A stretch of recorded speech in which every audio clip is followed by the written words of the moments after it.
You just got fired today.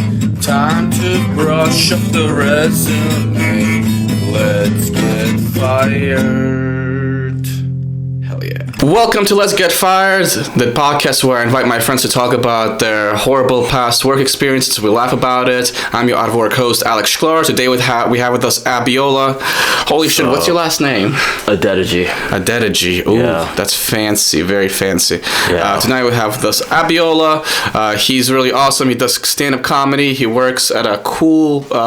I probably shouldn't name the venue, but like he works at a cool theater space with like lots of good comedic acts and non-comedic acts. Yeah. And I think you're also currently in school? Yep, I'm in school. I'm about to get fired from that too. No, I'm kidding. Can't get fired from school. No, I'm gonna fail is what I'm saying. But no, I'm in school. Kate went back in January, and it's been cool. You know, it's been fun. Gonna finish that up hopefully by the end of the year. What kind of college is it? It is a CUNY school called York College that is not that great, but it will give me a degree. So is it in York? Say it again. Is it in York? It's in Jamaica. It's like by Jamaica, yeah. Oh, so you do actually have to physically be present there. Yeah. Oh, I thought everything was online these days. Yeah, okay, so this school, like, you can be online. The only reason I'm not is because I procrastinated scheduling all of my classes. And so I had to do a bunch of, like, fucking in-person ones.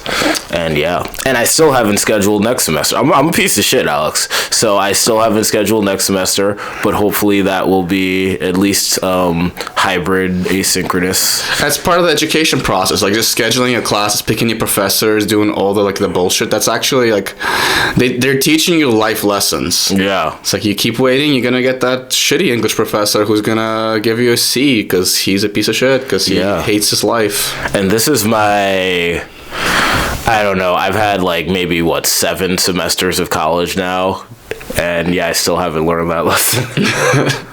Never schedule on by time. A super senior year, you're like, oh, you know what, let me just do it a week in advance. Yeah, I was doing that as a freshman though. That's the thing. I've been doing that the whole time, bro. I'm a real procrastinator. Oh, me too. Nice. I'm bad about procrastinating. There's you saw the trash in my apartment. I literally just have to like take it and walk it into that courtyard and downstairs and just throw it out. Yeah. And I'm like, I could do it like tomorrow.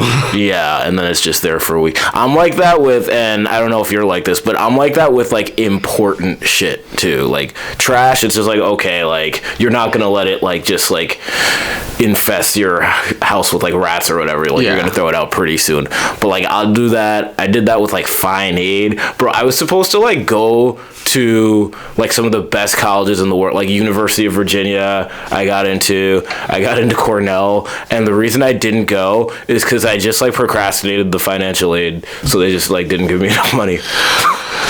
Well, to be fair, if you went to Cornell with the attitude you have about like procrastinating, you would do very poorly and probably be miserable. It's like one of the top suicide rate schools. Yeah. So like they got that suicide gorge. There are a bunch of gorges, and there's a bridge where people jump off of when they fail their engineering midterms or whatever. How sad is that? Well, like I think it's a failure of the school to make the kids feel like this all is so important that like if you don't get good grades, your life is over. Yeah, and a lot of people who go there like don't like it. Like my friend Spencer, shout out Spencer, like his whole family went there, and like he did not have a good memory of it. He's just like, it's shitty, it's depressing. Not unlike Stony Brook where I went. Like Stony Brook is the same vibe, like engineering. Well, I heard the Stony Brook campus itself like feels like a cementy prison, right? Yeah, the campus is like a piece of shit. It was like designed by a dude who like made prisons, from what I understand. Yeah. And so the college I lived in, like the dorm college, they call them colleges, was literally, it felt like a prison. And I was corridor too. I wasn't even in a suite, so it's just like, what does that mean, corridor? So it's like you guys, it's not like, so you live with 3 people or 2 people or 1 person, whatever, but then like the whole hallway shares a bathroom at the end of the hall versus you living with like, you know, let's say 6 people in 3 separate rooms and the 6 of you share a bathroom, which is just like barracks. way better. Yeah, bro, literally it's like barracks. Exactly. Yeah, it's pretty bad. It's really bad. I commuted for school, so I never had that experience. The only bad experience I had with like shared bathrooms was like the 3 weeks I was in the Marines, which I keep bringing up, even though like it was only 3 weeks. It was like literally barracks, and the bathroom stalls didn't have doors. Damn, why? That seems super unnecessary for them to not have doors on the bathroom stalls. They're like, you're bonding one way or another. That's insane, bro. So why did you join the Marines, dog? I was in college and I couldn't get a real internship, and like the Marine, it's like an ROTC program. It's like called OCS. So they basically sell it as like summer internship, kind of. Yeah. And the reality of it was like it's like a training camp. Yeah. And once you graduate, they're like, hey, do you want to become an officer in the Marines? So like you always have the option to like do it or not do it. You never like actually like you're never obligated to join. It's not like West Point or something.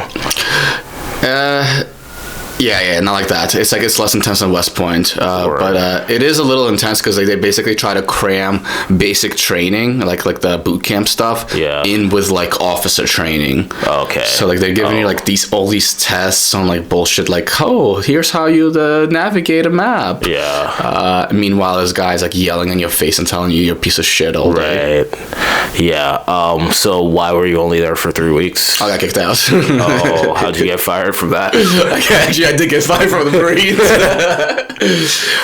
They couldn't put it on paper, but they're like, you know, you're just an annoying Jew. It literally kind of is what happened, because like everybody there was like a certified killer. They're like, I want to go to the war. I want to like go shoot people, and like whether they actually wanted to or not, I don't know. But that's like the way they wanted to be perceived. Like all these kids that are in college, some of them were like in Ivy Leagues, and they're like, yeah, I want to go to war. I'm like, you're a psychopath. Yeah, it's not a good desire to have, especially when like your life is like set up for you. Exactly. There's like some kid who's like a Yale with a 4.0 GPA. He's just like, you know, I just want to go waste some Arabs. I'm like, damn. You're smart enough to process this information in your head and be like, this is not good information. It's not normal. Yeah. How do you not feel like off? But yeah, like I was just like, they also sleep deprive you, which I learned that like I am like, I can't process anything when I'm like sleep deprived, and they would do like 4 or 5 hours of sleep a night. Like they're legally giving you 8 hours, but every single night they're like, all right, so by next morning you need to like mark and label all these things on like you put like shoe polish on your shirt to like have a letter I, because that's a platoon I, and like make like 10 of those. So every single night you're like kind of like doing shit. So yeah, I was so sleep deprived. The physical stuff I could kind of like squeak by on, like running. Like you don't really need your brain for that. No, but that's what's good about it. Yeah, but then like any kind of mental processing, I was just out of it. And I think a lot of kids also had like a good like not training, but they prepared themselves. They're like, oh, this is all this information I need to know ahead of time. So by the time they got there, they're just like, all right, I know how to properly like put on my uniform. Yeah. And I was just like picking all of that up. Yeah, no, none of that shit. Like that is like anathema to me. Like anything where it's just like, oh, a group where it's like we're all part of this group and we're fucking shoe polishing the letter I because we're the I platoon, all that bullshit. Like I could never be in a frat. No, like, that's what it felt like. It felt like an intense frat. Yeah, I used to live in a frat house though.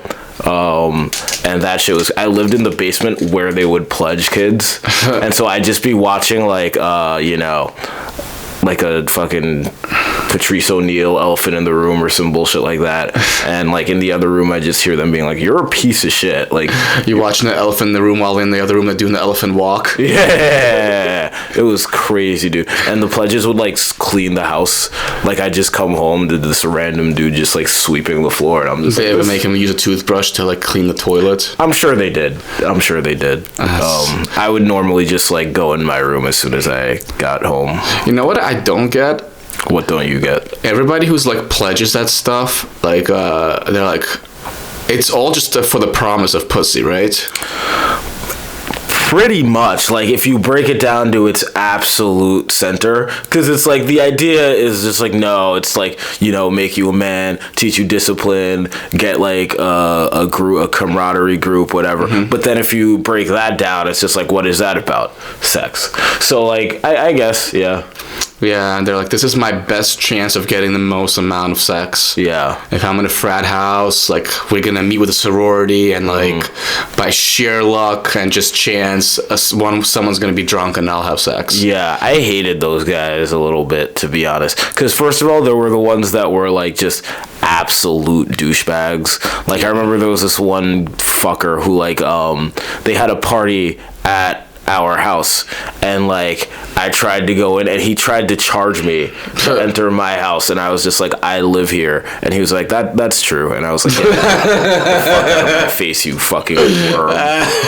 Imagine. But like, even the ones that were like cool, like, it felt like they thought like they were doing you a favor by being nice to you. Maybe that's just a me thing, but even the ones that were nice, they were just like, obviously you're subhuman, but I'm a good guy, so I'll pretend you're a human being. I don't know. That's just the vibe. They're all I just got. like social climbers. Yeah. It's like, you can serve me no purpose, therefore I'm being nice to you out of the goodness of my heart. Exactly. That's how it felt. It's like one of those guys talking to an unattractive girl. It's like, I obviously don't want to fuck you, and you have no reason to be in my life, but you know, I don't want to be a douchebag. Yeah. Damn, I do that. I'm a hypocrite. I do that all the time. Yeah, well, I think it's also like, you don't want to lead anybody on. That's like the little nuance. You don't want to be like, I'm talking to you and like giving you like false hope. Right. But I think you people who like pat themselves on the back for like being nice to people, they don't have to be nice, so that's insane. Yeah. It's like, I was so good to that waiter, I could have been a total dick. It's like, yeah. It's like, but you don't have to be. Yeah. No, the standard should be not being a piece of shit. Yeah. Yeah.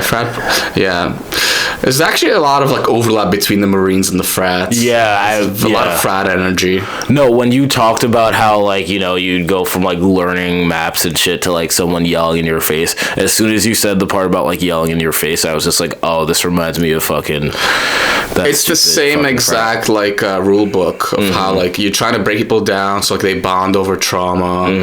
But it was just silly. And the thing is, like, I was being too diplomatic about it. I was like, okay, they're allowed to do this and that. They're not allowed to do that. Like the guy was like trying, like one of the sergeants was a dick, so he like slapped this like book out of my hand. He's like, you're not supposed to be reading that right now. So I was just like, why are you so aggressive about that? Like, just say don't do it.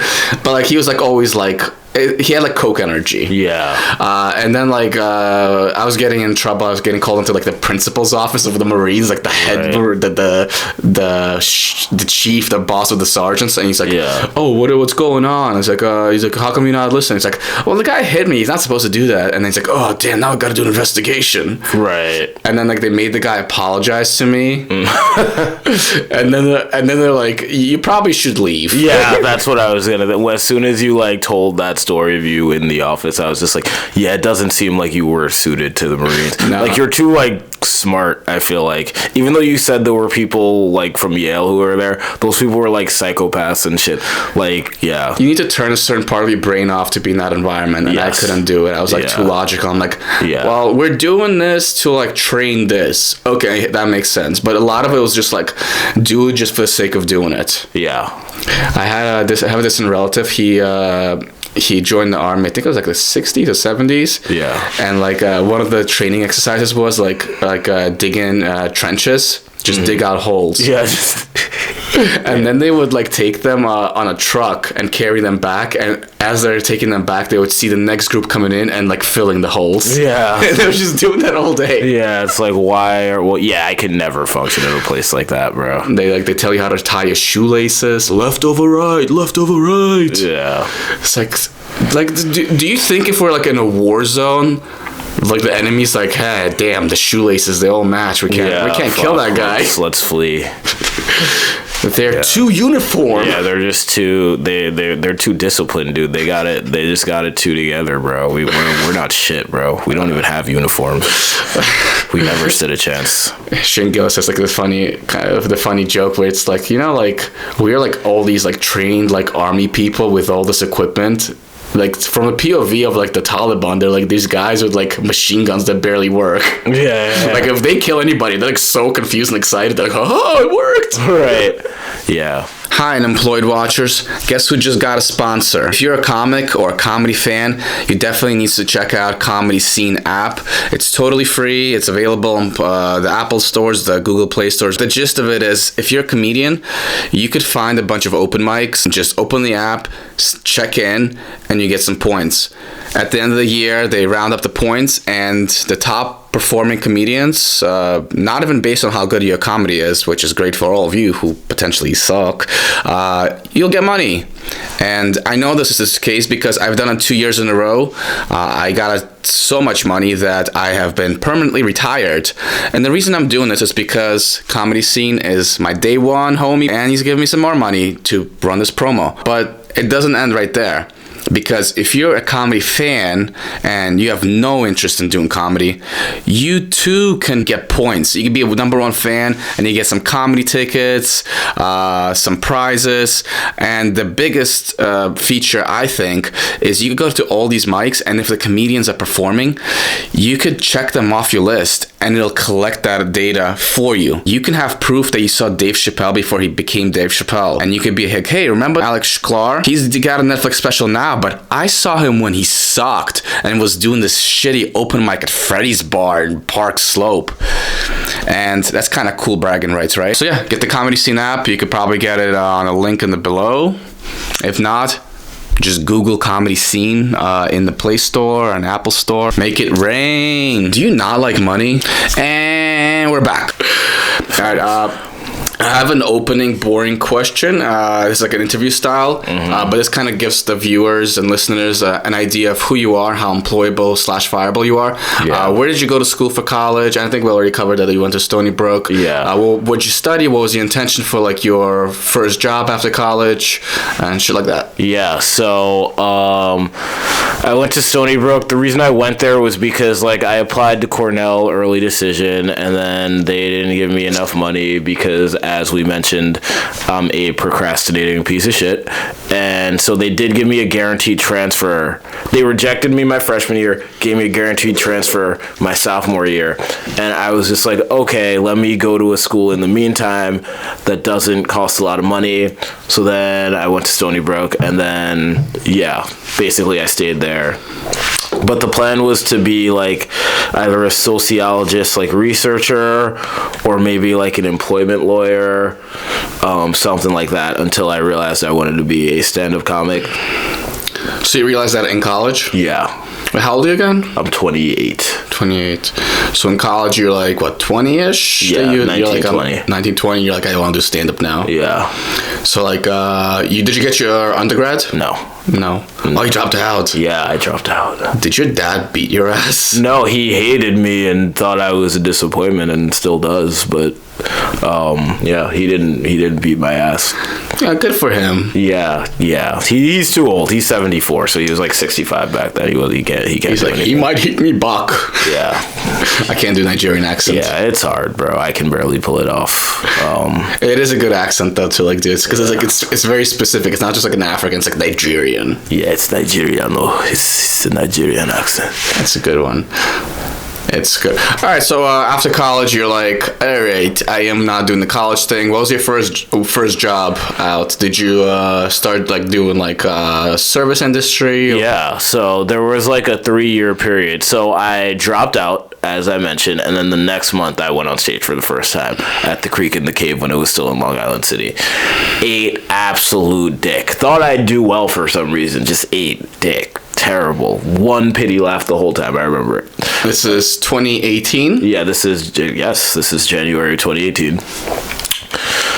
Basically went maybe 4 times or like 3 times in 4 years, something like that. And during that time period, I was just like insane, bro. Like I would barely leave my house, and I would just like write stand up and be too afraid to go on stage, and just like I was like barely even sane, arguably insane. But the first job I got after that time period was in, I want to say, late 2021. So this is like 3 years after I dropped out. The first job I got. Whoa. And you're living at home. Yeah. And your dad is like, still hasn't murdered you. Yeah, my dad's just like, you're an absolute disgrace. Like, you make me sick. Well, you probably fell into like a deep depression, I assume, if you were like that cooped up. Oh yeah, it was like an unbelievably deep depression. I can't even. Yeah, it was. No, it makes sense. You're kind of at a loss in life. You're like, well, I just like closed the chapter on college, and I have no idea what's going on with comedy. Right. And remember, like, I was getting into like top schools, so for most of my life I was like, you know, like school was a big deal. I was like successful at it, whatever. And then I go from that to just being like this hermit. How did you so the decision to drop out, was it driven by like, I want to do comedy, or was it driven by like, I'm burned out, I fucking hate school at this point, like I don't want to do this anymore? Both, but like the comedy like really enhanced the burnout, because I was just like, okay, like this isn't even where I wanted to go. I don't want to do anything that this will get me. And you're surrounded by like, sorry, I keep interrupting. No, you're good. I've interrupted you too. We're good. I'm surrounded by like these miserable engineer people who like hate their lives, and these frat pieces of shit. So it's just like, I like, no part of my life at that time was anything that I wanted to be involved in. And then I realized like, oh fuck, I want to do comedy. That's perfect. Holy shit, I gotta do this. And it's terrifying, as you know, because it's just like, oh wait, like it's not like, a lot of people are like, oh, I wanted to do stand-up since I was like a little kid. Like, I wasn't like that. I realized when I was 20, and I was like, oh shit, this makes like perfect sense. My life has kind of been a lie. Like, this is the truest thing ever for me. And yeah. Well, you were doing what you were supposed to, and like what your parents envisioned you, like you should do. Yeah. But they also like coming at you with like that immigrant mindset of like how they would do it. So yeah, that's tough. I mean, like I had something similar, but I mean, I followed through with all the education just because like a degree is just good to have. Yeah, for sure. And then like I followed up with like 15 more years of like work I hated. Yeah. Because you might as well. Yeah, fuck it. But yeah, no, I mean, I kind of wonder, is it better to find comedy early or kind of sit on it so like you have like all these life experiences and like kind of like and like a mature POV? Because I see people who are like starting in their 20s, and technically speaking, like great stage presence, great performance, great like writing, but like their jokes are like the level of like a teenager, like they never matured. Right.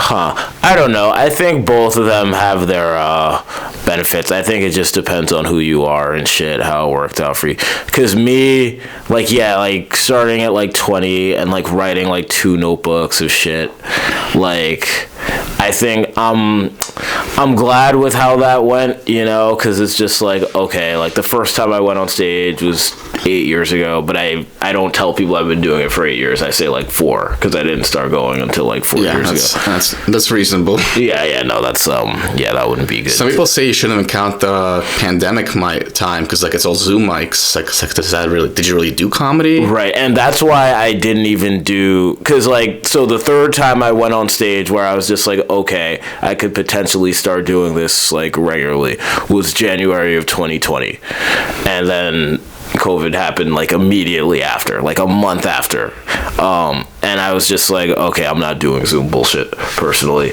like, but yeah, no, I get that. So yeah, for me, I started going regularly. You want to know what got me to start going regularly? You'll like this. So when Volk fought Islam, and got knocked out? No, the first time before he fucking ruined his career. the build up to that fight, he was like talking about, don't think about what could go wrong, think about what could go right. And if you think about what could go wrong, I think that's weak, And I was just like, fuck, bro, Volk's right. And then he fought like the best fight ever and then lost. And I was just like, okay, bro, if he can do that, like I can honor his example and like just like chase this thing that I know I want to do. And then like Volk got me to go on stage regularly. That's awesome. Yeah. I think there's someone else. There's a few fighters who like their post-fight speeches is just like, just go after it, like whatever you want. Like there's no point in just being like, well, I can't do it. Just do it. If you can, you can. If you can't, you can't. But like not trying is like you're gonna just live in regret forever. Yeah, exactly, bro. Like, dude, if I wasn't doing stand-up, like I don't even know. Like I can't even imagine where I'd be right now if I wasn't doing stand-up. I mean, if you are a creative person, you probably would find some kind of outlet. Bro, I think this is the only one that, like, I swear to God, like, what other than, like... Slam poetry, like, yeah, some spoken word, like, no offense to people who do that, whatever. But like, yeah, dude, the stand-up is really all I've got. Yeah. What about, like, stand-up adjacent? Because, like, a lot of people do start stand-up, and they're like, well, now I'll do, like... podcasting, for example, or I'll do like comedic acting or like sketches and skits. Nope, there's nothing. I mean, I would have done that, but if I did that, I would have been like, I need to do stand-up. Like, so maybe I would have like, if I was like just too pussy to like start doing stand-up and I was like, I gotta do something, maybe I could have done like sketch or improv or whatever, and then like through that pipeline gotten into stand-up that way. Could be a TikTok influencer / comedian. Right, yeah. I mean, a lot of it is just like low-level comedy, but just like well-written and well-edited. It's like it doesn't have to be like super witty, but it's just like you have to like make a funny face, and like the thumbnail has to be like, you're like, yeah. And everyone's like, oh, what's that about? Yeah, literally.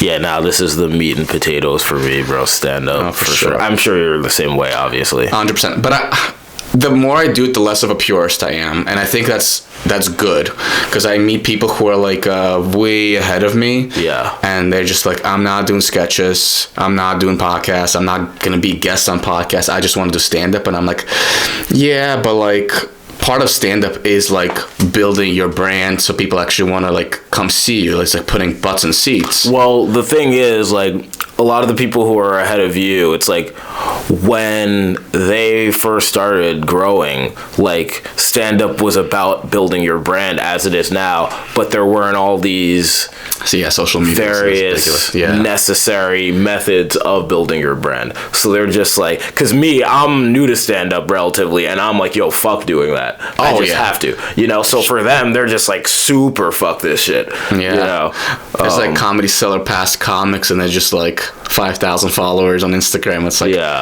it's crazy that like 5,000 people have seen you perform that week. Right. Yeah. And then you got the people with like 1 million followers, and it's just like, damn, you suck at comedy. Yeah, they're probably not even writing their own sketches. No. They probably have like a whole team of people. They're just like outsourcing it to. Yeah. Just a guy in India. Yeah. Just like, talk about your bubs. Yeah. Everybody loves bubs. Everybody loves Bob and Virginia. Talk about Bob and Virginia. You get 1 million followers. And it works. That's a sad thing. It's just like a shot of a girl's cleavage, and everyone's like, I didn't realize she was that funny. Yeah. He doesn't even get paid in money. He just gets like Bob and Virginia once a week. That's all he needs. He gets freebies. Yeah. Yeah. We're blurring the lines of like OnlyFans and like social influencers, because like, there is a lot of people who are just like, well, I'm gonna be hot, I'm not gonna show my pussy, but I will be hot on camera. Guys doing it too. There's like guys who are just like oh yeah, I'll just make jokes and I'll be shirtless in like half my videos, and then they build like a whole base of like sad, lonely girls who want to form that parasocial relationship. Right. And gay dudes who are just like, I bet this guy would smash. Yeah. How do you feel about guys doing that? Do you think that's like disgraceful, or? I think it's not disgraceful. I think it's just like you shouldn't call yourself a stand-up at that point. That's the only issue. I think that when those people are going to a space where it's like a comedy club and they're like, oh, so-and-so is doing stand-up, they're just like they're confusing people because people will go there and be like, oh, this is what stand-up is. And then like I meet people who are just like, oh, stand-up is like crowd work, right? It's like, not really. Yeah. And like they think that's all of stand-up. Like some people think roasting is stand-up. Like that's just like, oh, I'm gonna go to a stand-up show. The people are gonna like say shit about like the audience in the front row. And it's like, I mean, that's part of it. Maybe the host will do that, but like if that's the whole show, that's kind of like not the point. Yeah. No, I think crowd work gets a bad rap because people do it too much. I think crowd work is like an essential skill to learn as an up and coming comic, but like the people who just like go on stage for an hour and they're just like, oh, where are you from, Alex? Russia? Oh, that's cool, bro. Nice shirt. You know, like, they want a 1 minute clip so they fucking tank a 1 hour show. Yeah. Yes. Exactly. Yeah. No. But in general, I think it's a good practice. Yeah, you should be able to like dig yourself out of a hole with crowd work. So if it's like a rowdy crowd and like they're not paying attention, you should be able to like pick on somebody who's talking. It's like, hey, what are you guys talking about? Sounds exciting. And like just to get like people on your side, so like everybody says, hey guys, show's up front.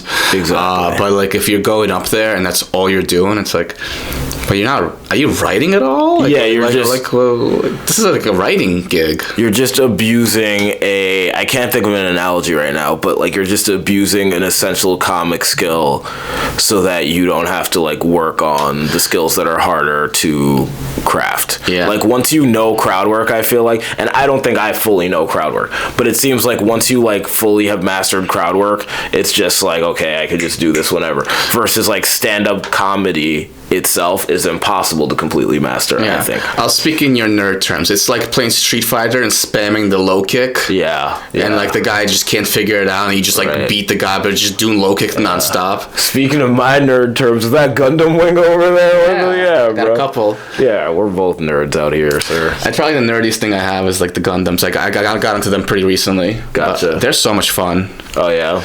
They're actually like bang for the buck. I think it might be one of the best like toys because it's like $25-ish bucks. Okay. And it takes like 3 hours to build, and it's like it occupies you, and like it's a fun thing to do where like you kind of like put your phone down, and you're like, all right, I gotta like focus on like how to like stick these pieces together. So does it have like swords and shit? And like swords, yeah. So just like, speaking to the mic. I mean, like, whatever. Also, I have this little guy. My friend brought this from Italy. Yeah, I noticed him. So it's like they have this like obsession with like pooping characters because it's supposed to be like a representation of like fermentation and like manure. So they do like all kinds of characters. They have like a Trump shitting, a Putin shitting, Pikachu shitting. Yeah. But this is like the classic one. And I got the Kramer bobblehead that I got at Cyclone Seinfeld night. Nice. A few comics were there. And when you push the button in the back, does it say the N-word? It doesn't, but I'll mouth it. Yeah, perfect. I'd be like, Michael Richards, how could you? You'll use the same effort you used to construct the Gundam to like put a button in the back that says the N-word. I'll do like wiring and soldering. Yeah, just spend 3 hours soldering it so it can say the N-word. That is a good loophole to like saying the N-word, is like to like engineer something that says it for you. Yes. Do you know the comedian Bo Burnham? Yes, that's the musician guy, right? Yeah, he's like a one-man show. I love it. He's like one of my top favorite comedians. That's cool. But like one of his specials, he has like this robotic voice and he speaks back and forth to it.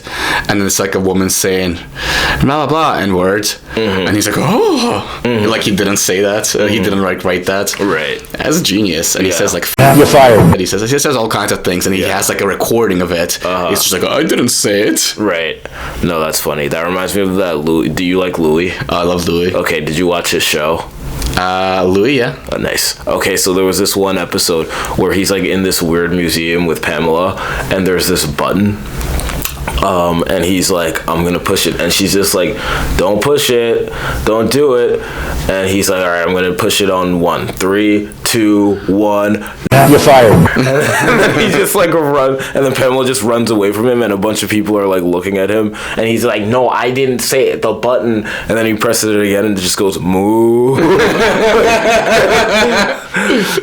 Wait, what kind of museum is this? Yeah, I don't even remember. It was some like weird ass fucking. Like how goes moo. Yeah. A racist goes, You're fired. have you ever seen that sketch where like it's like this white guy and he brings a black friend to say the N-word? Yes. That shit went viral and I don't even know who the guy is. He's just like, how do I get around saying the N-word? It's like, hey, you owe me money. And the guy's like says it. Yeah. No, I do remember that. I don't remember what it was from though, or who made it. One of the early viral clips, because like it was viral before like Instagram. It was viral like probably like maybe Facebook wasn't even around back then. So it was like kind of like really, it was really odd for things to go viral before social media. Yeah. Like Bert Kreischer, I saw like the machine bit. Somebody shared it with me on Facebook, and I'm like, okay. But people are sharing that like crazy. It's just, hey, there's a guy, he takes off his shirt and he like, talks about like being in Russia. Yeah. That's so cool. All right, let's get back to work talk. Do you have a worst memory from your job? Oh boy. Yeah, so when I was in Outback, The steakhouse. yeah, not just cruising through Australia. Well, I was thinking maybe some guy took you out back. Oh, damn, that's worse. Clap some cheeks. Yeah, banged my ass. No, yeah, I worked as a dishwasher and a salad maker, and I would just get like viciously bullied by these Salvadorans, bro. There was this one guy who didn't even speak English.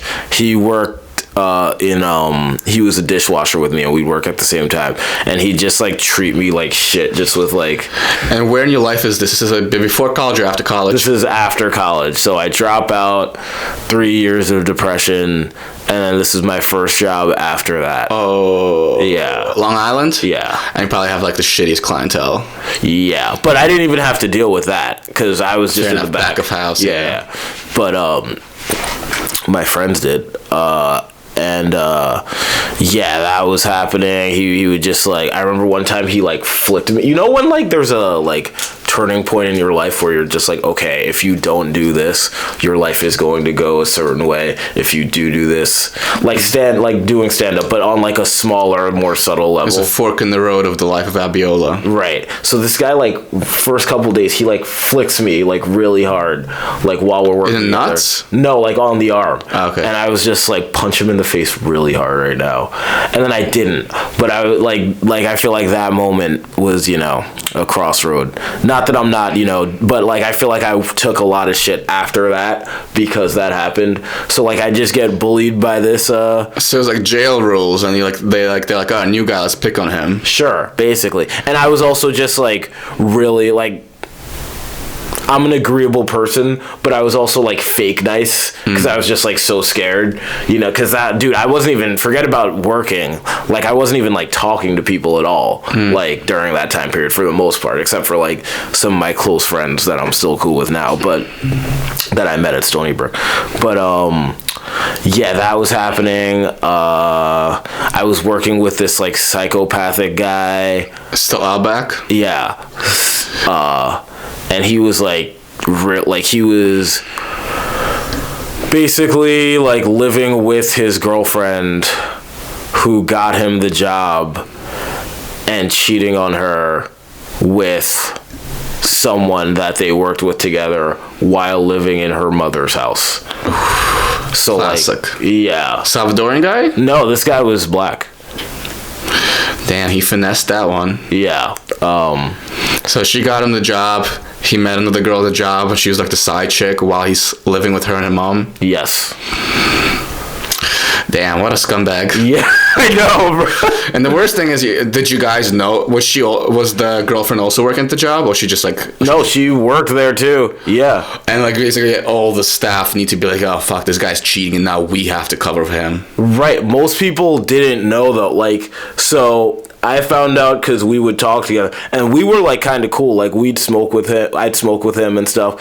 And then like one of the times we smoked, I got like a really bad vibe because he was just like bitching to me about like his girlfriend that he was dating now, which like when I used to date my ex, like our relationship was toxic as fuck, and I would like never talk shit about her the way that he was talking shit about his ex. And I wouldn't talk shit about her that way to like my friends. And like with him, it's like we had just met, and I was like, damn, you're going this in on someone who's letting you like live with them and shit. Oh, that's messed up. Yeah. And then I find out he's banging this other girl because like I just put 2 and 2 together, and then he was just like, you're not allowed to tell anyone though. And I was just like, what the fuck?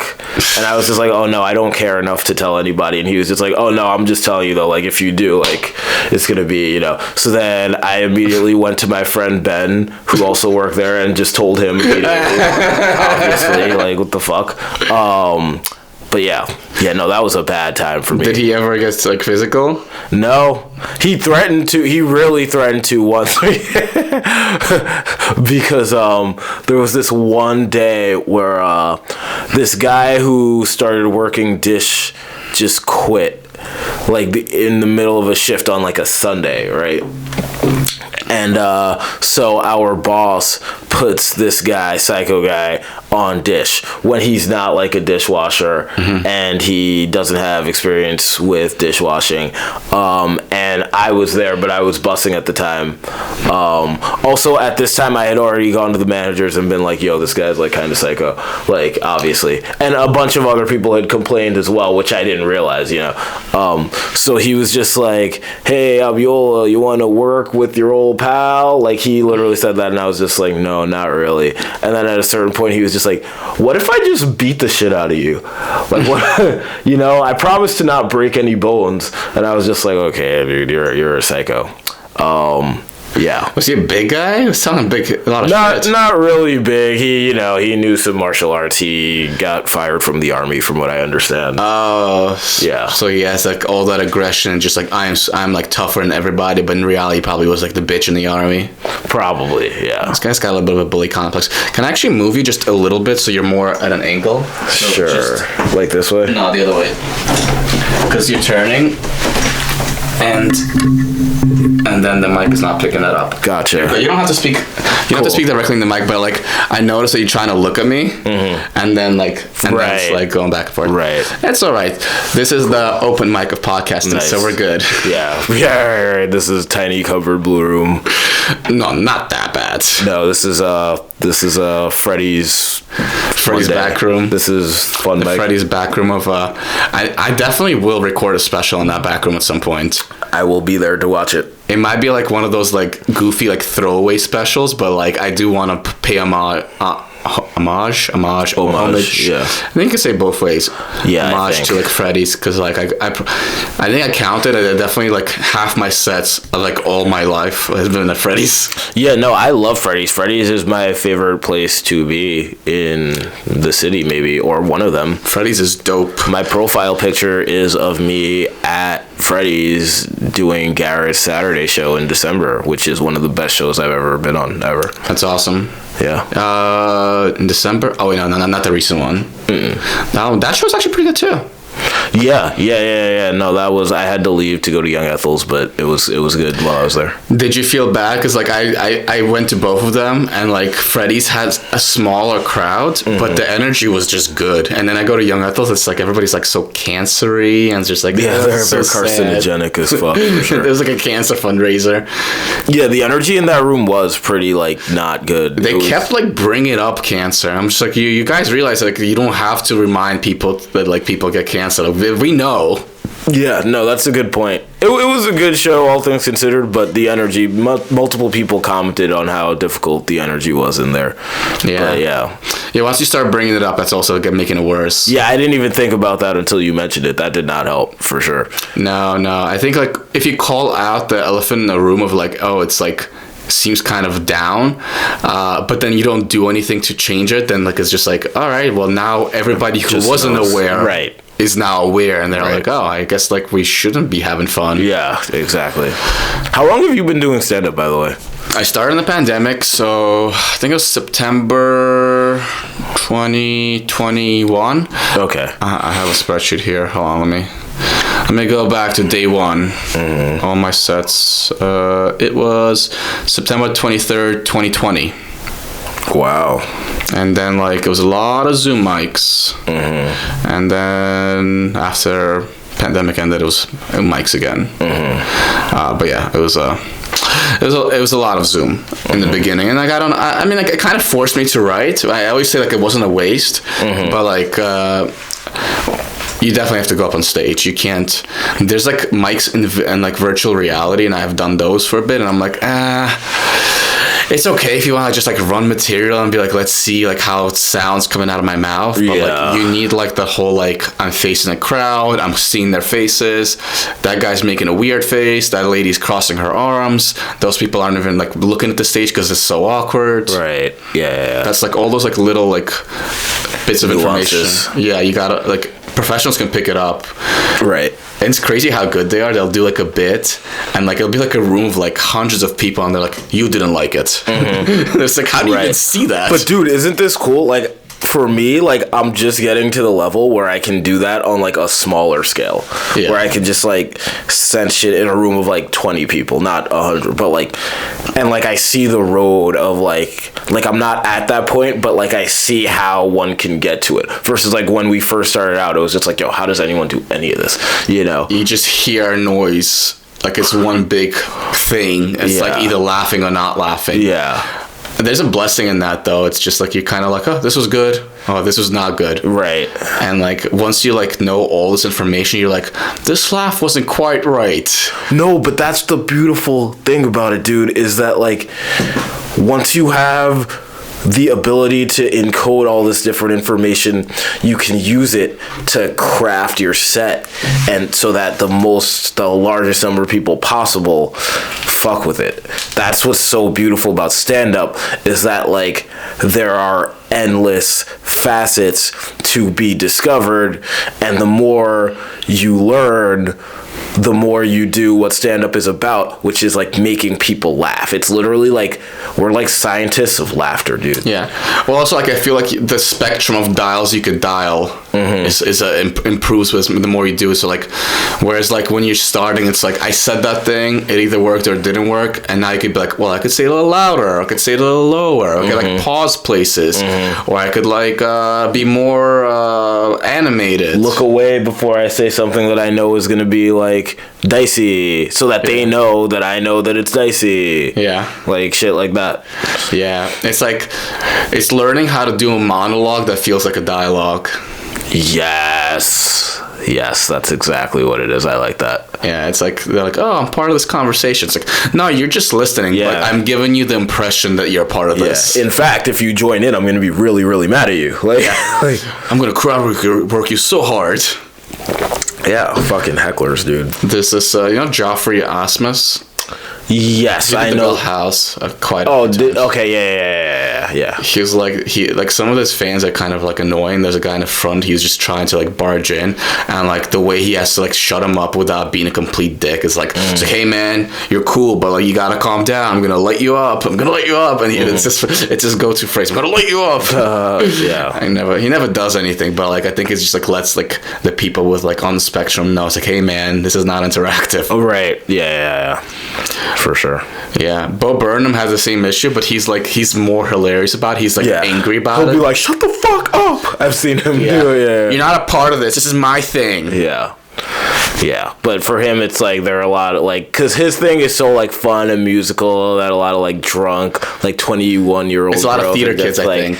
This is so fun. Let me talk while you do your shit. He's so cute. He's so cute and funny, and I'm cute and I'm funny, and it's like, no, you're not. You suck. I overheard this conversation. I think it might have been at Freddy's. It was like between like a guy and a girl, and the girl's just like, I think I'm pretty funny, right? Yeah. And the guy's like, yeah, you have a cool way of telling stories, and you're you're very animated. And I'm like, that dude. He's trying to smash, but it's also just like it's so dishonest that so many women are convinced they're hilarious because so many guys will never tell them. I will be fair, like, if when you're trying to get like your dick sucked, that is like on the lower tier of like shameful stuff. Like, to be like, you want a person to feel good about themselves, but I've seen so many women who go to mics and like it's the first like honest reaction, and they're just like, what the fuck? My friends think I'm funny. What the fuck? Yeah. But yeah, I guess. Yeah, I mean, it's just so hard to tell a girl, like, no, you're not funny. But also, like, there are very few girls that I've courted where I'm just, like, naturally that aren't funny. So I don't even know what that's like, frankly. Yeah, it's a tough conversation with somebody with a bad sense of humor. Yeah. When they're trying to, like, riff with you and it's just like... Yeah. These jokes are so bad. Yeah, no, but that happens all the time, even with people who, like, aren't even that unfunny sometimes, you know what I mean? Just the more we do comedy, like, the funnier we get. Like, it's just gonna happen. And, like, sometimes people will make jokes and I'll just be like, what the fuck are you doing? You know? Like, I'll be like, how dare you fucking make a joke? Well, they're holding you hostage because, like, you're like, you don't want to be a dick, but it's also like, this is bad. I don't like it. Right. I don't want to co-sign this stupidity. Right. But I'm also like, you're kind of hot. Right, you're hot.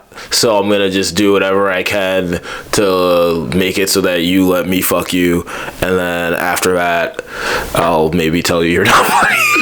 As you comment, like, oh, that joke sucked. Yeah, they're like, oh, you're the least funniest person I've ever met in my fucking life. You're so bad. Threes, you piece of shit.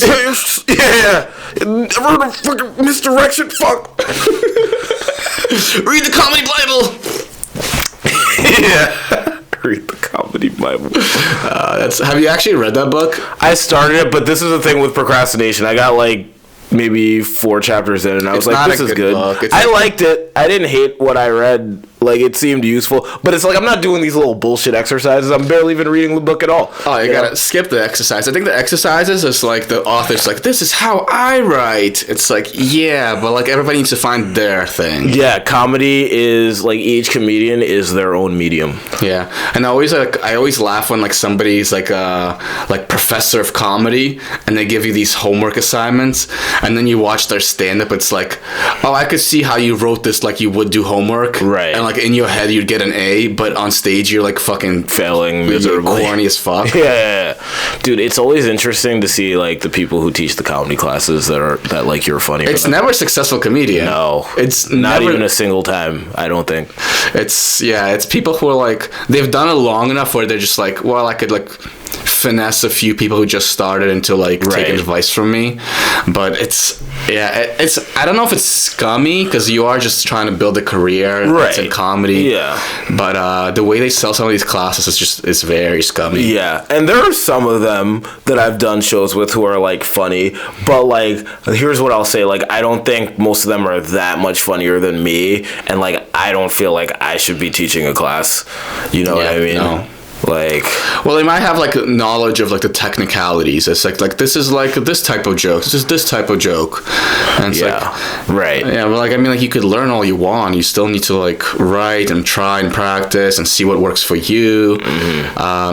Yeah, it's like there'll be like advice like, oh, just read the headlines and like write 10 jokes about each headline. Yeah, and like for me, no, I don't do shit like that. Just took a fun thing and made it into like work. Yeah, and like, dude, that's why in that fucking comedy Bible book, it's just like, I don't want to do this. And then like I remember she put like 6 different things, and she was just like, okay, make as many jokes as you can off of these things. Yeah. And she was like, if you made 0 to 6, you know, maybe you need a little work. If you made 20, you've really got what it takes to fucking do it. And it's just like, shut the fuck up. Man, I have like notebooks upon notebooks filled with my jokes, and I'm like, well, technically if I wrote that many jokes, statistically some of them have to be funny, but I don't think it's how it works. I think it's like it's good practice, but like there's some people who could like write like all day and all night and it's just like uninspired, like drivel. Yeah. Yep. For sure. I mean, you can use ChatGPT to generate like millions of jokes and they're all gonna suck. Yeah. Hopefully, bro, because if they ever get really good, we're fucked. Nah, I don't think so. Because like, there's not gonna be like, because like a lot of the comedy is like your personal individual voice, right? And you're basically acting it out. Whereas ChatGPT, even if it's structurally could give you a good joke, it will never be able to like give a joke that's like perfectly catered to like what your persona is. That's a good point. So I agree with that. I use ChatGPT to like run like roast jokes by just like structurally, like technically speaking, what is like good and bad, and it'll be pretty good about like being like, oh, this joke makes no sense, like I don't get it, and I'm like, yeah, you know, it's fair, and then like, oh, this joke is structurally sound, but that makes sense. It doesn't have the best taste all the time. Sometimes like, this joke is like top tier, and I'm like, no, it's actually a pretty bad joke. Bad. This seems like a bad joke, and it would be unhelpful when like the opposite is happening. That would be really shitty. Oh yeah, it's like shitting on good stuff. Yeah, exactly. But it's good at telling telling apart structures. Like, oh, this is like where you were going, and then this is a misdirect. Therefore, the structure of this joke is like comedically sound. Hell yeah.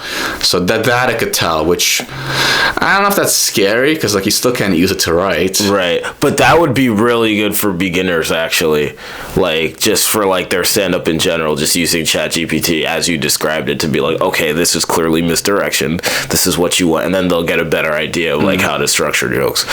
It would save a lot of like pain for people who have to see them at open mics. Yes. If they just ran it through ChatGPT first. Yeah. It's like, this is bad, never say this out loud. Yeah, use ChatGPT before you go to the fucking producers club. You should not reference a story between you and your friend that nobody would know about. It's a little too niche. Yeah. You kind of had to be there. Don't mention other open micers in your joke where no one in the room knows who that is. Never do that. I think I know what you're talking about. No, I'm not talking about that person. That person is quiet. Every time it happens, like, oh, and shout out to so and so. It's like, what do we? Yeah, I love that person though, for the record. But yeah. All right. I am neutral. Okay. I feel like it's a net neutral. Yeah. Like as long as like the mics aren't getting like derailed, I think it's fine. Some people like they go in and like the energy is just like you know, like the weird people, like the people who are like so narcissistic. They're like, I will go and say the most heinous shit. Of course, yeah. That's annoying. Yeah, those people should stop doing comedy. Yes, they should never do comedy again. They are an infection, and fuck those people.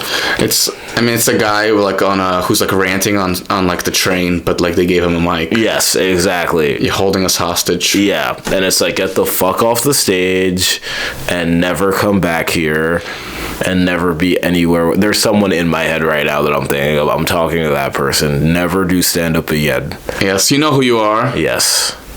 Mr. or Mrs. Yeah. You are not funny. Yeah. You're just a burden on the community. Yeah. Don't kill yourself. I was gonna. You caught me. You stopped me from saying something bad. Good for you, Alex. Yeah, don't kill yourself. Don't do it. Don't make the world a better place. Find happiness somewhere that's not comedy. There's a lot of communities out there that are welcoming to like weirdos. Yeah. Like if you do like slam poetry again, like there's so many oddballs and they're just like, I need a creative outlet, but I'm not good at anything. It's like, yeah, you could do some weird shit and like the quality of it like doesn't really matter. Nobody's gonna be like, oh, this is so miserable. Yeah.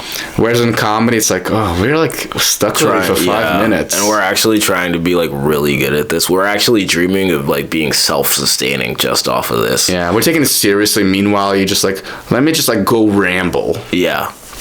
That is kind of annoying when people are just like, they making no strides, no improvement, and they just like don't give a shit. That bothers me. Right, and they think it's not even, some of them don't even not give a shit. Like they think they're good. Oh, and it's just delusion. Like, what the fuck?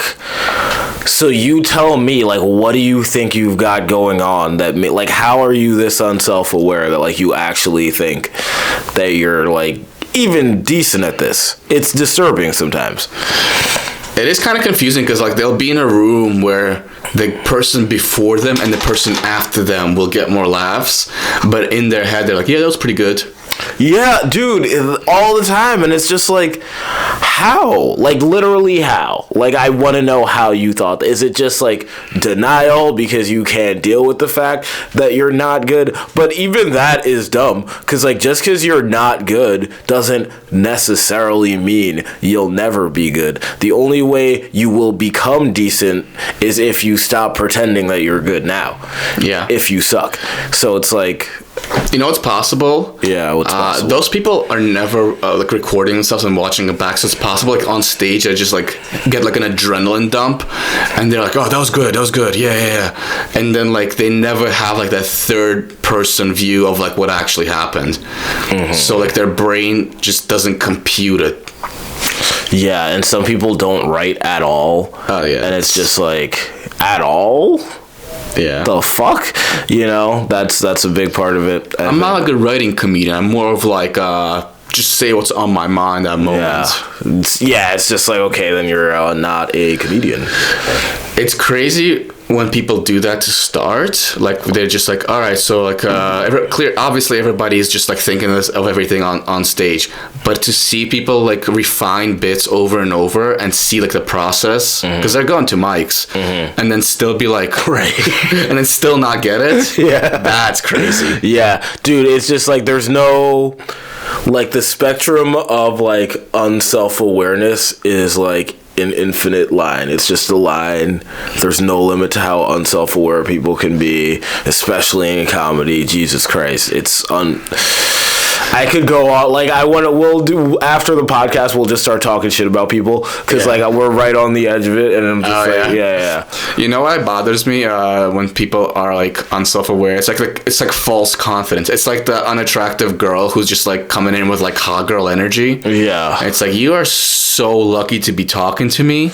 And it's like, you're, like, a 4.5? Like, what the fuck? I'm only talking to you because your hot friend is, like talking to my friend. Yeah. I don't want to be here. Yeah. And she's like, you clearly got the hot one in this duo. It's like, just like, no, I got the one that looks like a man. The grenade. I got the lady boy, dude. Ooh. Hey. Some lady boys are very hot. I know. As I said that, I was just like, some of them are... And there's a lot of lady boys out there who are way hotter than the girls who think they're hot. Yeah, than the ones we're describing. Yeah, like, no, 100%. It's true.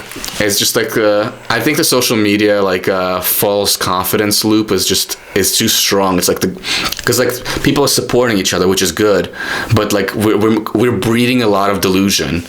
It's like it's like a guy who just joined the gym, lost 5 pounds, and everyone's like, man, you're looking great, you're looking jacked. And like, yeah, sure, it's good for confidence and motivation, but like he also needs to be like, oh, I have like a long way to go. Right. But then you flip that onto like the girl side, where it's like a girl posting herself picture in bikini, and it's like, this is not a flattering photo of you. And then like all her friends are like, slay queen.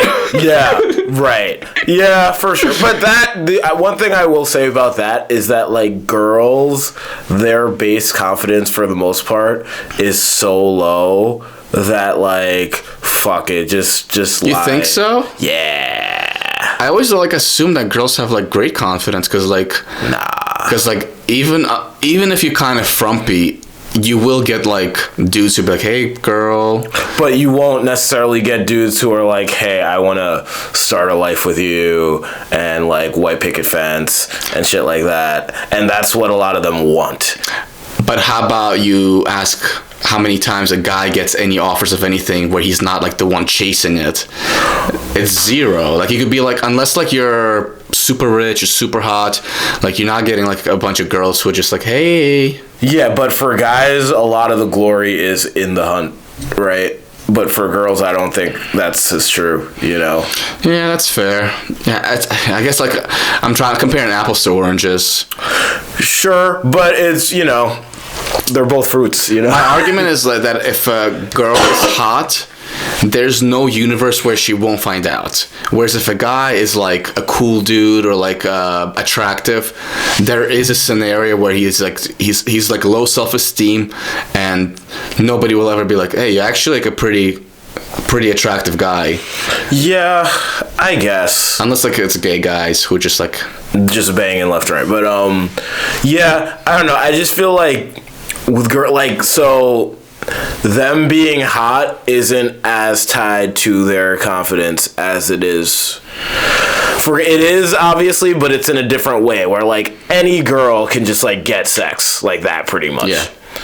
Like guys have to work for it. So it's like wherever they can get a little bit of like, because I don't know, I'm not a chick, but it seems based off of what I've seen, it seems like a lot of them we will never understand women. I think like if you're not a woman, you'll not understand the woman brain. And damn, some of them seem not to, you know, straight up. So like, but it seems like they are like unbelievably not confident almost as a rule. That's the vibe I get. So whatever they need to get, like, you know, a little bit of a boost is like, oh, slay queen, even though you're not that hot in your bikini photo. Like, sure, like, whatever. Oh, yeah, I'm also not saying you should be, like, putting people down. Like, if somebody is, like, not, like, a prize, you shouldn't be like, you should work on yourself. Especially, like, publicly. That's kind of, like, bullying, basically. Right. And by the way, I don't mean to sound like a simp. Like, I hate women. No, I'm just kidding. Here's two guys who jack off all night. Yeah, right.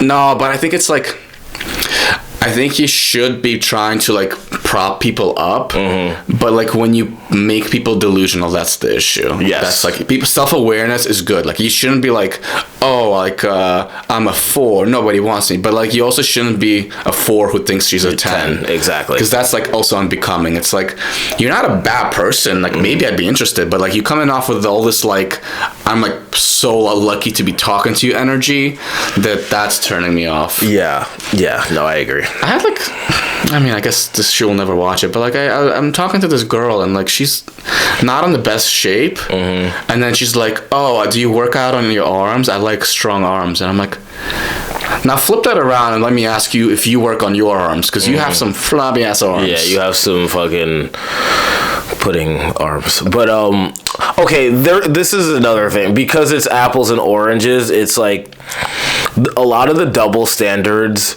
are like legit, like, and like fair. Like it's fine that they are double standards. Like girls don't need to work on their arms as much, you know, they need to work on like other shit. So it's butts.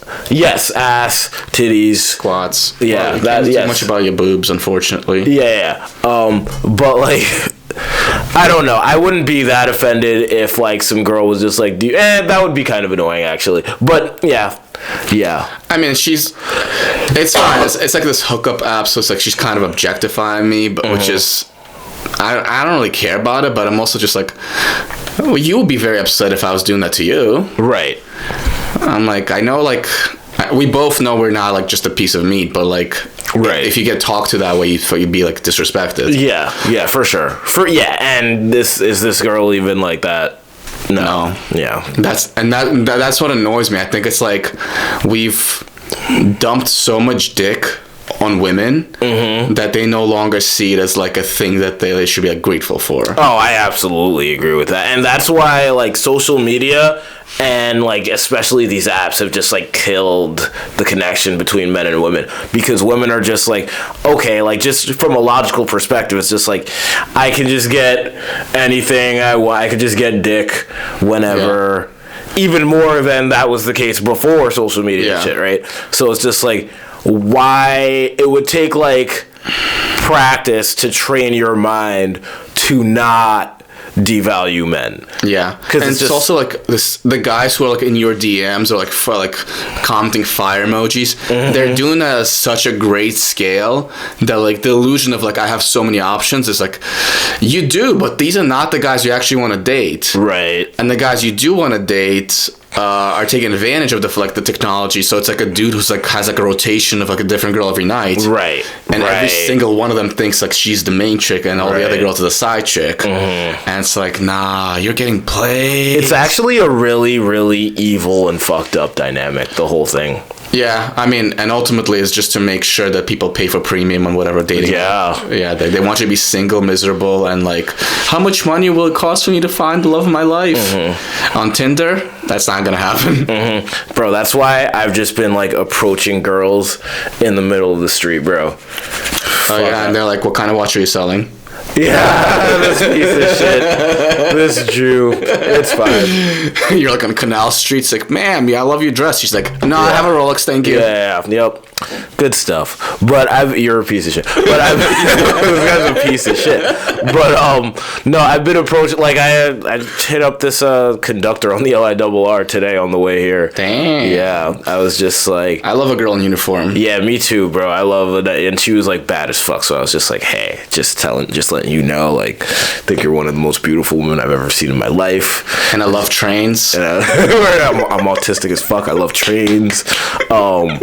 And she was just like, oh wow, like thank you so much. Like, and I was like, are you single? And she was just like, yeah, I am dating another conductor on another train. And I was just like, what's your name?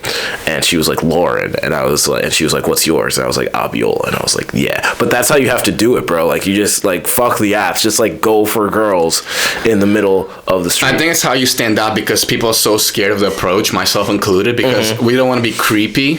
So like, I think women need to like advocate for themselves and be like, hey guys, if you're not being like a douche, just say hi to us. And that used to be before the apps. Like, the standard was just being like, hey, I like your dress, and then let's fuck. But like, you know, eventually say the second part, you know. And it's like, now because of the apps, it's just like women, I've heard women be like, yo, like no one approaches anymore. And it's like, if you approach and like she's even remotely into you, you stand out among anyone on the apps, or most of the people on the apps. Ironically, the whole like nobody approaches each other is women kind of did it to themselves. They're like, oh, these guys are catcalling us, they're so creepy. They're like, people like recording like, oh, this guy's being a weirdo. It's like, yeah, so like now we don't want to be weirdos, so like we're like pussyfooting on these dating apps. But you could also argue that the guys who approach in a creepy manner ruined it for us at the same time. Because women will, like, just make up that a guy's being creepy and he's not, and, like, record him. But then there are also, like, creepy catcallers. But you can't take the good without the bad. That's the thing. It's like, you're not going to be interested in every guy that approaches you. Right. So, like, when like, the people who are being creepy need to, like, pick up on the vibes and like pick up the social cues. It's like, hey, sorry, not interested. But yeah, that is kind of an issue. Yeah, there's a lot of good people out there, but the shitty ones just ruin it for society. That's how it is, and that's how it's always been. And dude, someone was making a bit about this actually, where they were just like, dude, like life was cooler when, like, you know, you only knew like 100 people in your village, because like if someone was an asshole and like you killed him for being an asshole, like everyone would be like, oh yeah, that checks out, that guy's an asshole. But now it's like you got like Elon Musk or whatever just like doing all his shit, or whomever, and it's like you can't just kill him. You need to like prove, people are gonna assume that like you're the asshole if you kill someone who's an asshole, you know. And it's fucked up. It's fucked up. We can't murder people anymore. That fucking bro, sucks. Yeah, we need to go back to fucking 8,000 BC. Trial by mob. Yeah. If God didn't want him dead, why would he guide my stone into his head? Yeah, bro. That rhymed. Did you rhyme that on purpose? That was fire. I'm telling you, I have a slam poetry background. He always rhymes all the time. Yeah, just dropping a beat. Yeah. Lovely. I legit do like poetry, like not like reading poetry, but like actually like writing. Like, I used to like do like a little bit when I was little, like back in Russia. My parents are like into poetry stuff, but I don't know. It's just like all of it is just so pretentious. Even like Bo Burnham, whom I love, it's like it comes off as kind of like it comes like self like congratulatory. Yeah. Self-gratifying, self-aggrandizing. Yeah, it's like just make it a silly poem, and then like everyone's like, oh my god, you're a genius. Yeah, for sure. I used to write haikus when I was little. It's funny you brought that up. But they were like silly, like comedic haikus, and I'd like show them to my teacher, and she'd like laugh, and I'd be like, yeah. Do you know the original guy who created haikus was this Japanese man? Basho, right? No, it was this dude who was like always on drugs. Oh. His last name was Ku. It's like, here's my haiku. Oh, nice. That was not worth it. I'm sorry. No, it's okay. that was pretty horrible. That deserves some snaps. Yeah, go back to being racist again. I never stopped. Oh shit. All right, I have a couple personal questions. We're actually doing good on time, so like we're like in OT periods right now, so like we could end whenever. Do you need to pee? Nope. All right, cool. How's the IPA, by the way? It's pretty good. I'm a degenerate, so it's a little weaker than what I'd normally go for. I was going for the high ABV. So yeah, so if you get what is it called? I don't even remember right now, but like Goose Island, like you could get like 9.9. I had like an 11% last night. Basically like sake. Yeah, basically. But this is probably for the best. I don't want to be like stumbling over myself during this podcast. But this is good. I like the taste. It's solid. All right, shout out local Key Food. Yeah. Which is stocking IPAs now because my neighborhood is getting gentrified slowly but surely. Lovely. That's one of the first signs is like the beer selection at the local facts. At the local. It's like, where's my Steel Reserve? The next step is like a Whole Foods. Yeah. Yeah, we already have a Chipotle, so that's something, I guess. Nice. Once you guys get a Cava, it's a wrap. Oh, I don't think they do well here. Because there's actual good food. Right. We have like Spanish cuisine or Chinese cuisine. Right. Cava's like the McDonald's of like decent, of like healthy food. Yeah. It's like the people who are like, they're kind of like hipster, but they're not like adventurous enough. It's like, oh, I trust this brand. Right. Yes. Or like what's the other one that's like that's like got like a lot of like tahini sauce and like hummus. Maybe Sweet Green. Nah, I forgot it. It'll come back to me. But yeah, they have a lot of it in the city.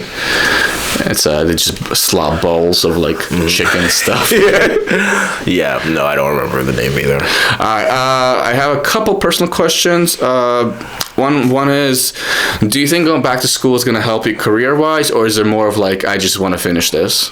Oh, no, it's definitely going back career-wise, because like I didn't care about finishing it at all. It's just like, okay, like, but it's just like I just need like a stable job. That's the only reason I'm going. And what are you studying? Sociology. The most stable major on the planet. Plans to get a paralegal certificate and then do that. Oh, you want to go into the legal field? Well, just be a paralegal. You should hit up David Phillips. He has his own practice. Oh, really? Yeah. I don't know who that is, but... You don't know who David Phillips is? Nah. He's come up every single episode. Oh, really? All right, I'll do my David Phillips impression. Look, Abiola, once you have your degree, we'll talk about him. Maybe I could use you, maybe not. I gotta check the finances. It's like I can't just... Money doesn't grow on trees. I gotta pay you a wage. I gotta pay the benefits. It's gonna be so sad because when I meet this person, I know when he's talking to me, I'm gonna be like, damn, Alex did a good impression of him. And that's all I'll be able to It's the only impression I could do. Gotcha. I love David Phillips. He's like the one like non-degenerate open micer.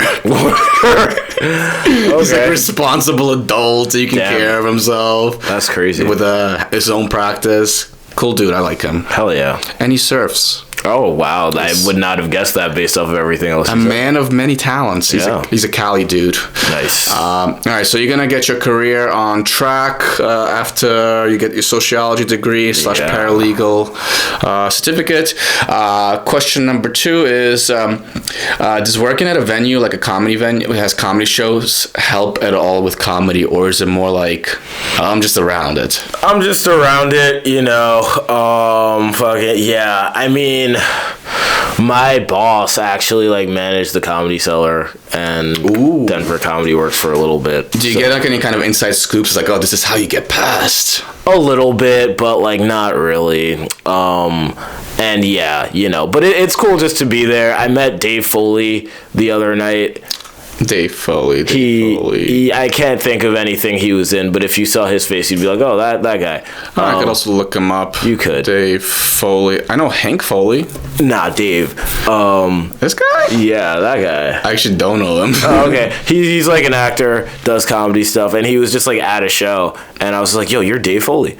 And that was dope. And Judy Gold was there. He's probably also excited to get recognized. Maybe. He's like, I'm still relevant. Probably. Yeah, low key. But it's cool. It's a cool venue. Pays pretty well. Shout out to Jay Simpson for getting me the job, even though I kind of pissed him off recently. Oh no. Yeah, I fucked up. I'm sorry, Jay. But regardless, he's gonna be on the Plain Slice show this Friday. I saw that. Yeah. He's actually like bigger than I thought, because like somebody on Reddit commented like, Jay Simpson, I just saw him last week. He's the man. Oh, he's really? so good. Wow. I'm like, oh, he's got like fans. That's cool. Yeah, it's only a matter of time. He's talented. So. Oh yeah.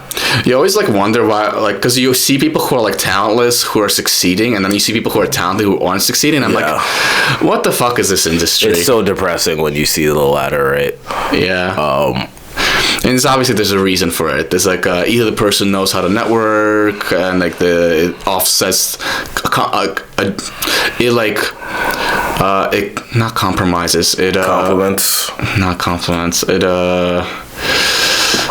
holy shit!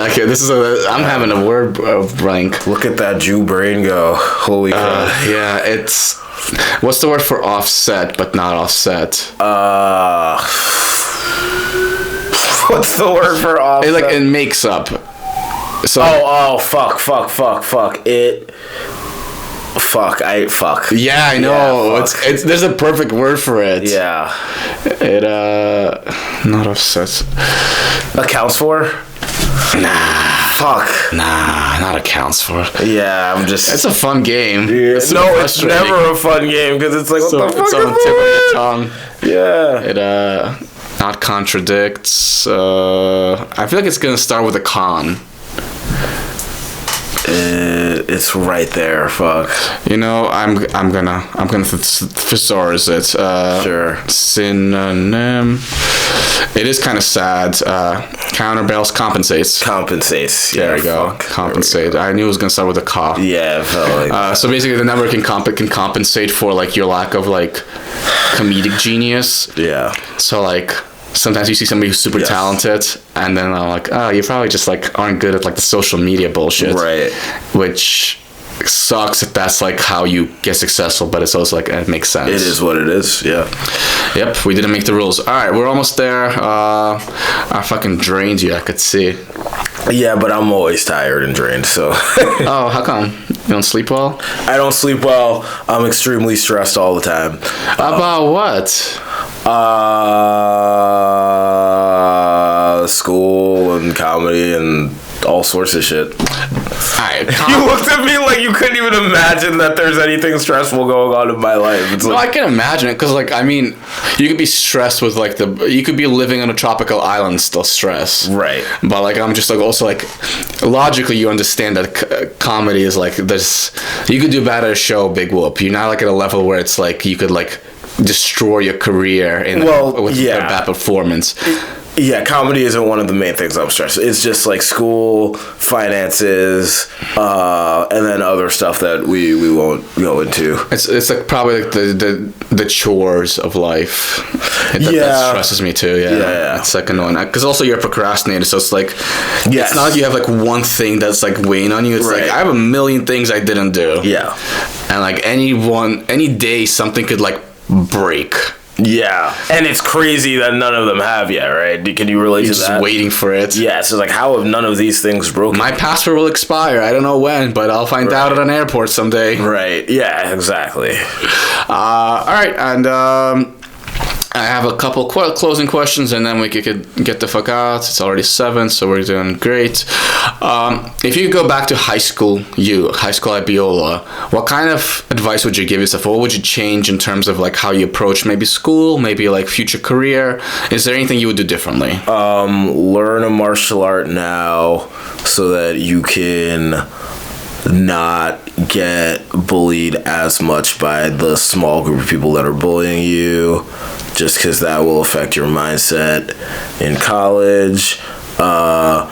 Work harder. Like, I was doing okay in school, like I obviously like APs and all that dumb bullshit, but like just work harder.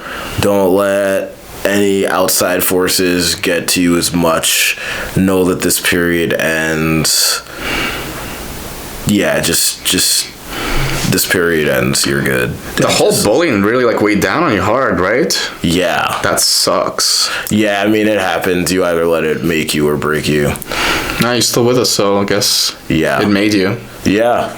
Does that still happen today where like you'll be in like a social interaction, you're like, oh, this dude is like being aggressive, but like I don't want to escalate because like if it gets to like throwing hands, like I don't want to do that. Yeah, for sure. But people haven't really been fucking with me like that recently. But it's also just like, it's not like I don't know how to throw hands, honestly. Like I went to a boxing gym for a bit and all. It's just like it's just always like, I just can't, I feel like I'm going to lose my shit in a way where it's like, then I'm going to get in big trouble. And every time I like punch someone or respond, like I feel like they win, you know? Like, well, you don't want to be like a guy to look to snap and throw the first punch and the guys just go, I was just joking, what the fuck is wrong with you? Well, if anyone did, if anyone did that and I knew they were full of shit, I'd be like, part of me would be like, you are a pussy and I won this. But like at the same time, it's just like my nature is to not be physical in general. So if anyone brings that out of me, it's just like, damn, you like kind of controlled me a little bit. Yeah, you got the best of me. Yeah. I also like, I'm not a bit, I've gotten to like fights, like maybe the last fight I got into was because middle school, and it was never like a pleasant experience whether I lost or won. It was always just like, oh, I feel like full of adrenaline. We hit each other for no reason, and then other people watched and it was like fun for them. It's like, oh, let's see if the guy gets punched in the face. It's like, that was the most annoying part, the fact that people were just like, oh, violence. Yeah. And it's like, shouldn't you like not want your friend to get like hurt? Yeah, one would guess. Nah, kids. I mean, to be fair, as adults, we're watching UFC. I'm watching UFC. I'm like, yeah, but it's different. Those guys are doing it for glory. No, I'm kidding. But they are fucking. They're trained. They're trained. They did it willingly as like a lifestyle career thing, and it's super fun. Yeah, for sure.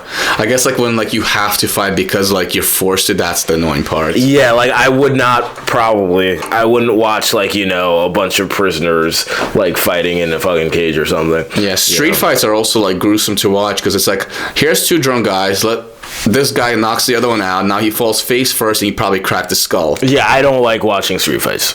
Yeah, it never ends well. Yeah, it's so stupid, bro. Like, fighting is so dumb unless there are certain circumstances where fighting isn't dumb. Yeah, like when defending yourself, you gotta do it. Like, yeah.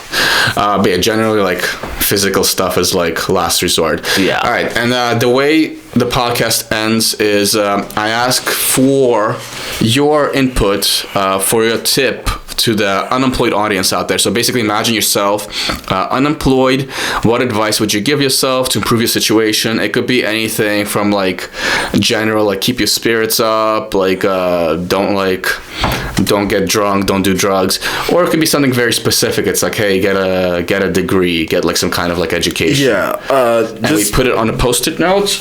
Okay. Courtesy of New York Times. You get to write it with this New York Times pen, which costs $15 at their souvenir shop. It's a twisty. Got it twisted. Love it. But I got it for free because I work there. Oh shit. Yeah. And I'll put it on the wall, and also I'll name the episode with whatever you say. So do I just write it down, or I also say it, or? Write it down and say it. Okay. So people at home can understand it or like hear it. Gotcha. I don't think you could really read this stuff and make it out. Also, can you just sign at the bottom? Yes. Awesome. And you could probably put it like right here somewhere on top row. Cool. And what do we got there? Just keep your head up, man.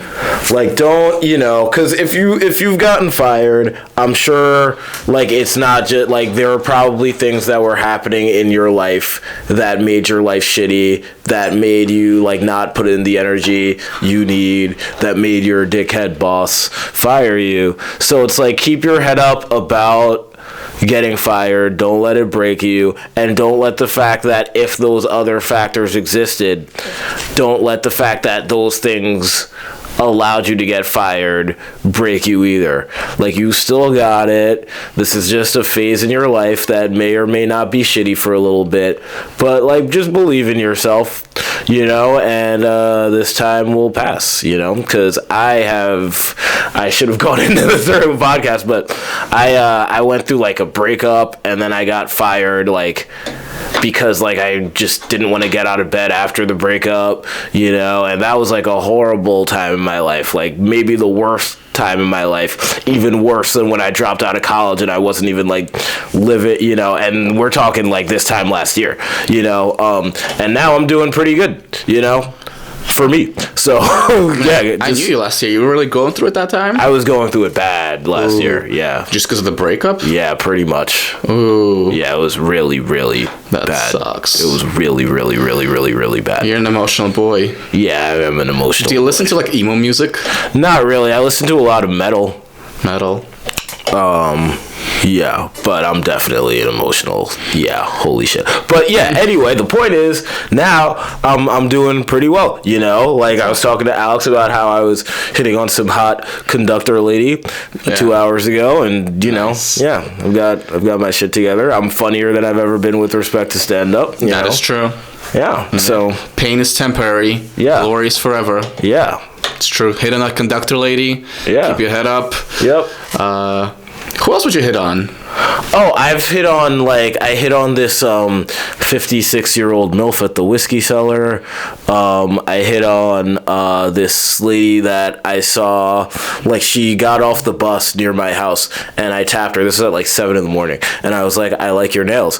And she was just like, oh, thank you. And I was just like, yeah, she'd like that. And then I was just like, okay, whatever. And then I saw her sitting outside this deli near my house, and I was just like, hey, I wouldn't do this if I didn't see you already, but I thought you were very cute. So I just wanted to see if I could get your number. And then she showed me a ring, and she was just like, I'm married. And I was just like, oh, never mind. Well, you never know. There's a lot of cooking going on these days. Yeah, but I don't like to get into any of that personally. Yeah, because then you wouldn't know if the husband's into it. Yeah. Also, like, yeah, and not worth like adding that much drama to your life. There's so many single women out there. Yeah, it also just feels evil for me to do that. You know? Oh yeah. You don't want to wreck a home. Like if someone's gonna cheat, they're gonna cheat, but like don't be the guy like that caused it. And I've been kind of on the other side of that. I think maybe not, but maybe. Yeah, but like the breakup was coming, so she's already starting to see other guys. It seemed like that. It also, I don't want to get into. Yeah. Maybe we can get into that privately at some point. Oh yeah, for sure. But also, it's like some things are better not known. It's like if it happened, it happened. If it didn't. Like I'm moving on. Fuck it. Yeah. No, that's true. That's totally true. Yeah. All right. This has been Let's Get Fired. Oh, plugs. Do you have anything that you want to promote in like 3 months? Yeah. So I am doing Long Island's Best comedy competition Wednesday, May 27th at the Brokerage in Belmore. If you want to pay $30 and come to that, please do that. I know they won't. It's probably going to come out like in June. So okay. So I host a show in Hempstead, Long Island, Tuesday, 8 p.m. every first Tuesday of the month. Pull up. We got hookah. And then also I host a show first Wednesday of the month at Freddy's Bar in Park Slope at 9 p.m. with my illustrious co-host Rebecca Kaplan. Awesome. So, yeah. And you can find all that on his Instagram at abi_ohh_LA,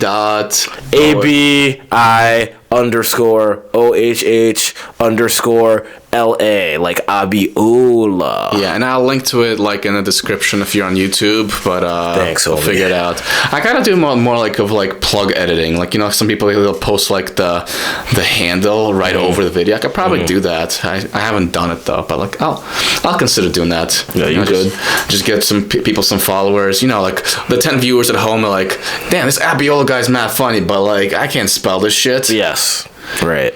Awesome. But dude, thank you so much for coming. Thank you for having me. You are the man. Are we doing Block Hill? Yes, we are. Awesome. All right.